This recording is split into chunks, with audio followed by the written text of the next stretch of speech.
बिस्मिल्लाहिर्रहमानिर्रहीम। अस्सलाम वालेकुम। आज 4 अक्टूबर 2021 है, लेकिन बात करेंगे 3 अक्टूबर यानी गुज़िश्ता रात सामने आने वाली पेंडोरा लीक्स पर। और बात करेंगे कि 32 मिनट में ही उस खबर का ड्रॉप सीन हो गया और दो ऐसी डेवलपमेंट्स हुई 10:02 तक, जिससे नज़र ये आया कि इमरान खान के जो मुखालफिन हैं उनके जो ख्वाबों का महल था वो धड़ाम से नीचे आ गिरा। आप जानते हैं कि बहुत ज़्यादा इसकी हाइप क्रिएट की गई थी। इमरान खान के हामी और मुखालफिन दोनों ही इंतज़ार की सूली पर लटके हुए थे, क्योंकि हाइप ये क्रिएट की गई थी और इन खदशात का इजहार किया गया था कि इमरान खान का नाम भी, बल्कि कुछ लोग खदशात का इजहार कर रहे थे और कुछ इशारतन ये कह रहे थे, कुछ ये दावा कर रहे थे, कुछ ने तो उसके ऊपर पूरा एक माहौल बना दिया था कि इसमें इमरान खान का नाम आ रहा है। और फिर जो इमरान खान को कहा जाता है कि बहुत ईमानदार है, बंदा ईमानदार है, उस हवाले से ये थ्योरी, ये मफरूज़ा, ये दावा जो है वो गलत साबित हो जाएगा। लेकिन इस हवाले से हुकूमत ने भी एक मूव ऐसी की 24 घंटे पहले ही, जैसे कि आप जानते हैं कि ARY ने पहले ही इस खबर को ब्रेक कर दिया था। और ARY ने जो खबर ब्रेक की, क्योंकि ARY के हवाले से अब ज़ाहिर है इसमें पेंडोरा लीक्स में भी ये चीज़ आई है कि उनकी एक्सेस तो नहीं थी उन डॉक्यूमेंट्स तक, लेकिन क्योंकि लगता यही है कि जब इमरान खान साहब को ये सवालनामा भेजा गया था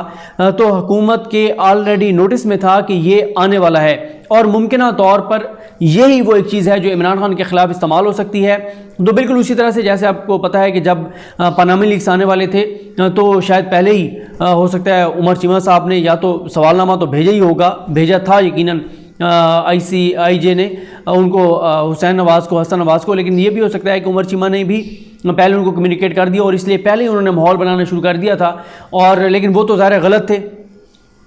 उनको कोई फ़ायदा नहीं हुआ। वो सुभान अल्लाह माशाल्लाह कहकर और ये बात मानने की कि जी बिल्कुल लंदन फ्लैट्स हैं हमारे, और गलत दावे किए और बाद में उन्हीं गलत दावों की वजह से उनको नुकसान भी हुआ। यहाँ पे भी लगता यही है कि क्योंकि हुकूमत को पहले ही ये बात इनके नोटिस में थी और इनको ये था कि कल को जब ये पेंडोरा लीक्स आएगी तो इसका ये होगा कि इसको गलत तौर पे रंग दिया जा सकता है, गलत तौर पे इस्तेमाल किया जा सकता है, क्योंकि एक ही एड्रेस पे जो है वो इमरान खान साहब के घर का भी वही एड्रेस है, एक और वो जो फरीदुद्दीन है उनके घर का भी वही एड्रेस है। तो उसकी बुनियाद पर इनको ये था कि इसको इमरान खान साहब के साथ जोड़ने की कोशिश की जाएगी। लेकिन एक ये भी है कि अगर ये ना भी करती हुकूमत, इस तरह से ARY को ये दे के ना भी करती तो कोई ज़्यादा इमरान खान साहब को नुकसान इसलिए नहीं होना था कि अव्वल तो इतना आसान नहीं था इमरान खान को लिंक करना, महज इस बुनियाद पे लिंक नहीं किया जा सकता था कि इमरान खान के घर का जो एड्रेस है उसका भी वही एड्रेस है। वो तो फिर बाद में ज़ाहिर है वो चीज़ें क्लियर हो गई कि अगर आप एक साइड से आते हैं तो वो एड्रेस इमरान खान साहब का बनता है, दूसरी साइड से आते हैं तो वो उस शख्स का बनता है जिसके नाम पे वो ऑफशोर कंपनी थी। लेकिन ज़ाहिर है हुकूमत ने एहतियातन पहले ही नज़र ये आया कि हुकूमत ने पहले ही वो डॉक्यूमेंट जो है वो ARY को दे के और इसको पहले ही डिफ्यूज़ कर दिए सारे मामले को, जो कि अगले दिन ये सारी हाइप क्रिएट हो सकती थी। लेकिन इतना आसान बहरहाल नहीं था, और अगर ये दावा पेंडोरा लीक्स में कर भी दिया जाता कि इमरान खान का जो एड्रेस है उसके ऊपर एक ऑफशोर कंपनी है तो ज़्यादा देर वो स्टोरी नहीं बिक सकती थी। लेकिन खैर वो पहले ही जो काफ़ी सारे तो ड्रॉप सीन हो गया था। लेकिन हुआ ये कि 9:30 बजे ये पेंडोरा लीक्स जो है वो सामने आती हैं, नाम सामने आते हैं। एक तो वो खोदा पहाड़ निकला चूहा, कोई बड़ा नाम सामने नहीं आया, क्योंकि हाइप तो यही थी कि इमरान खान साहब का नाम आएगा, लेकिन कोई बड़ा नाम सामने नहीं आया। और दूसरा फिर इसमें यह भी है कि इमरान खान साहब ने 10:02 पर ट्वीट्स कर दिए। आप अंदाज़ा लगाएं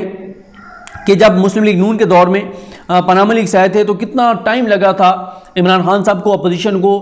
एक हाइप क्रिएट करने में, दबाव बढ़ाने में, सुप्रीम कोर्ट मामला ले जाने में, और नवाज शरीफ साहब किसी तौर पे भी तहकीकात के लिए राज़ी नहीं हो रहे थे। और एक जो उन्होंने ड्रामा करने की कोशिश की, वो जो ख़त लिखा था वो ज़ाहिर है वो फिर वो अदालत ने उनको रिस्पॉन्स ये दिया था कि हम ये नहीं कर सकते, क्योंकि वो एक अलग ही लंबी चौड़ी तफसील है। लेकिन फिर ज़ाहिर है वो मामला सुप्रीम कोर्ट में गया, JIT बनी और वो आगे मामला बढ़े। लेकिन यहाँ पे इमरान खान साहब ने 10:02 पर ट्वीट कर दिए, जिसमें इमरान खान साहब ने कहा कि हम टैक्स चोरी और बदउनवानी से जमा करके मनी लॉन्ड्रिंग के सहारे बैरून मुल्क ठिकाने लगाई जाने वाली अशराफिया की नाजायज़ दौलत बेनकाब करने वाली पेंडोरा पेपर्स का खैर मकदम करते हैं। UN सेक्रेटरी जनरल के पैनल ने इन गैर मुल्की ठिकानों में छुपाई गई चोरी शुदा रकम का जो तखमीना है वो $7 खरब लगाया है। 2 दहाइयों से ज़्यादा अरसे की मेरी जद्दोजहद इस एतमाद पर मुहित है कि मुल्क गरीब नहीं बल्कि बदउनवानी अफलास को जन्म देती है, क्योंकि सरमाए का रुख आवाम से मोड़ दिया जाता है। फिर वसाइल की ये चोरी रुपए यानी उसकी करेंसी में, जैसे पाकिस्तान में रुपया है तो उसकी कदर में कमी का भी सबब बनती है और हज़ारों जानों के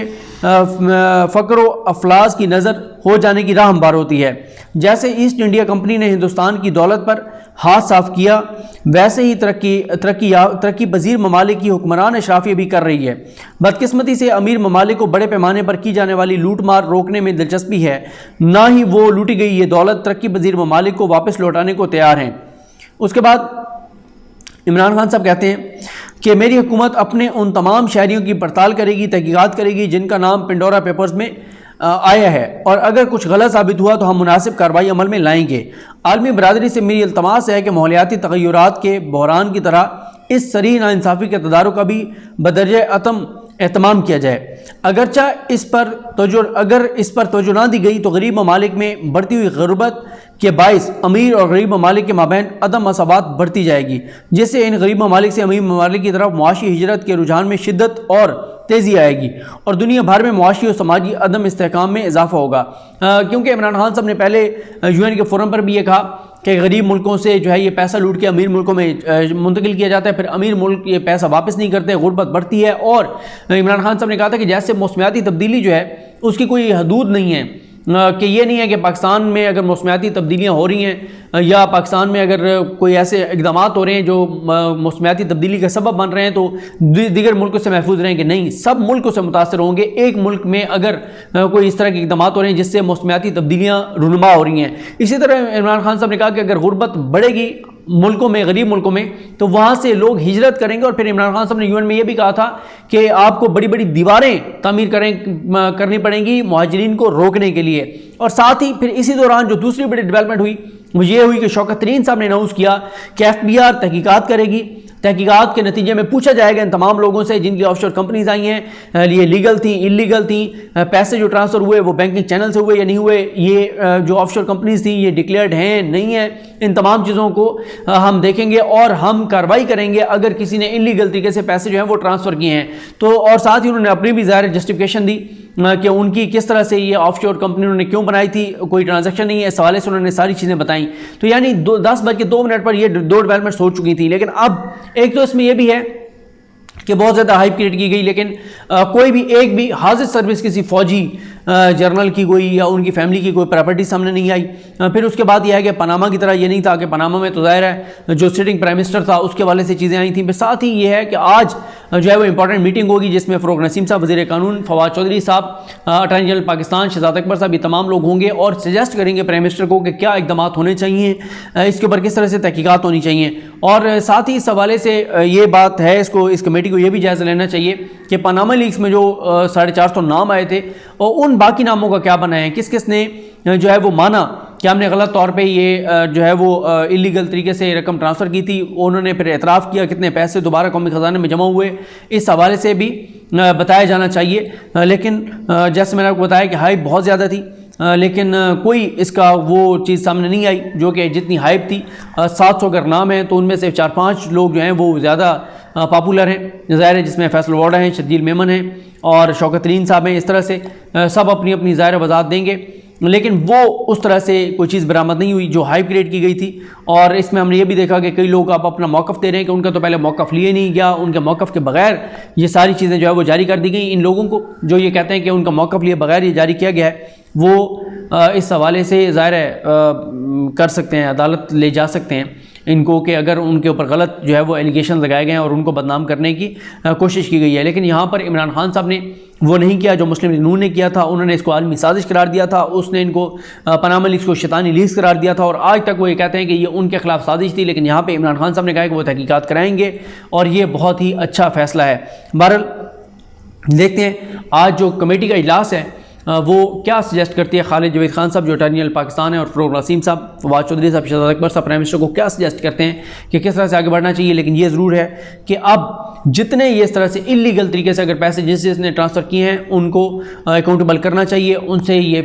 जो टैक्स चोरी का पैसा है वो वसूल करना चाहिए, उनके खिलाफ कार्रवाई होनी चाहिए ताकि लोगों को नज़र भी आए कि कोई इक़दाम हो रहे हैं। तो मुझे अपनी दुआ में याद रखें। अल्लाह हम सब का हामी नासरू। अल्लाह हाफ़िज़।